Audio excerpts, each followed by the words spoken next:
Институт повышения квалификации работников образования проводит курсы переподготовки, оценивает компетентность преподавательского состава, специалисты посещают школы, оказывают методическую и профессиональную помощь учителям. В ходе осмотра и беседы с персоналом центра поднимался вопрос изменения структуры, создания единого пространства для взаимодействия с университетом и Ингушским научно-исследовательским институтом гуманитарных наук имени Чаха Ахриева. По мнению представителей учебных заведений и Минобра республики, Институт повышения квалификации не может существовать отдельно. Махмуд Али Калиматов отметил, что цель его приезда – желание получить честную, объективную оценку уровня подготовки кадров в школах и колледжах республики. По словам руководителя региона, при формировании кадрового резерва в системе образования необходимо привлекать людей с большим опытом, захвативших советский период образования. Мы должны сегодня очень серьезно подойти, и это одно из приоритетных направлений моей деятельности. Образование, здравоохранение – это два направления, которые ближе всем к народу, к людям. От этого страдают, понимаете?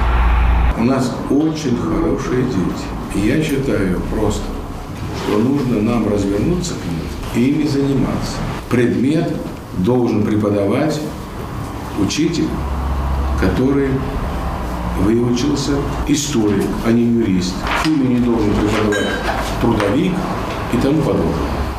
Следующий объект, который посетил глава республики – колледж сервиса и быта в Назране, основанный в 1967 году и являющийся первым учреждением профессионального образования в республике. Здание СУЗа находится в ветхом состоянии. Оно требует капитального ремонта. В настоящее время в учебном заведении азы профессии осваивают 670 учащихся по 13 специальностям в различных направлениях – медицина, швейное дело, юриспруденция, туризм. В ходе общения с работниками учреждения обсудили первостепенные задачи для повышения качества образования, усовершенствования материально-технической базы, библиотечного фонда.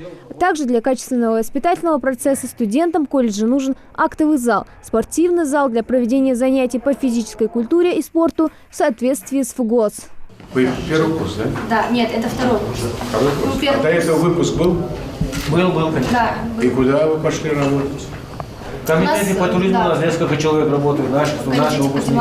Молодежи работают, наши выпускники тоже.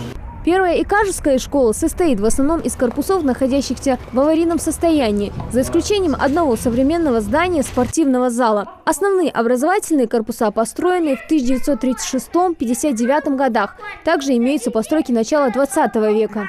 Ну и что сегодня проходите?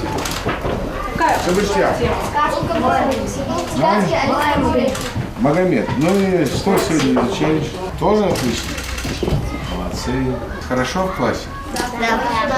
В ходе инспекции глава региона обсудил с руководителем учреждения, представителями Минобра и Минстроя республики возможности проектирования и возведения новых корпусов на территории школы с минимальным ущербом для учебного процесса.